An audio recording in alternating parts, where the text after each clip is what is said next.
কাটোয়ার ইম্মান আলী ক্লাস 2-এ পড়ে।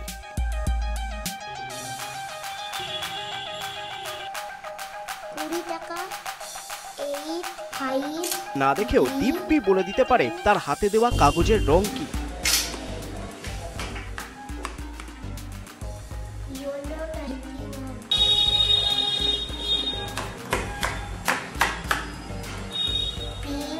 কাগজে কি কি লেখা আছে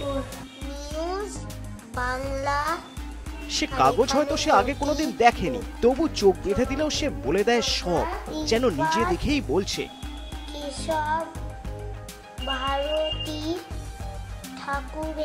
কি লেখা আছে? কিছু লেখা আছে মাইকটার সামনে?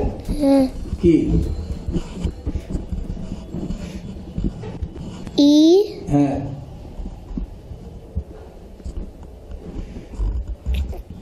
T B.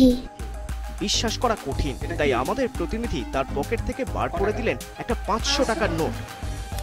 ও আর আর 4 8 7 9 4 10টা চার। এবার ইম্মানের হাতে দেওয়া হলো মোবাইল। জানতে চাওয়া হলো মোবাইলের ঘড়িতে কটা বাজে ইম্মান। 10টা 5। চোখ বাঁধা অবস্থায় ছুঁয়ে শুকে বা কানের কাছে আওয়াজ করে কোনো বস্তু সম্পর্কে নির্ভুল ধারণা দেওয়ার পদ্ধতিকে বলে মিড ব্রেন অ্যাক্টিভেশন।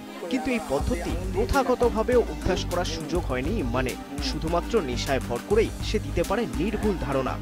গত বছরে বইমেলায় ওকে ঘুরতে নিয়ে গেছিলাম, তখন বইমেলায় একটা জায়গায় চোখ বন্ধ করে কিছু প্রোগ্রাম দেখাচ্ছিল, দিয়ে ওর খুব আগ্রহ, প্রোগ্রামটা দেখলো, দিয়ে বাড়ি এসে ওইটা সম্বন্ধে বলছে যে ওখানে এরকম বলছে, তাহলে আমিও নিশ্চয়ই পারবো।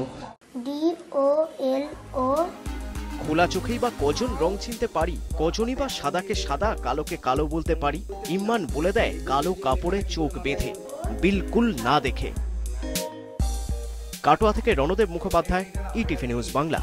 আব্দুল মাজির গল্প,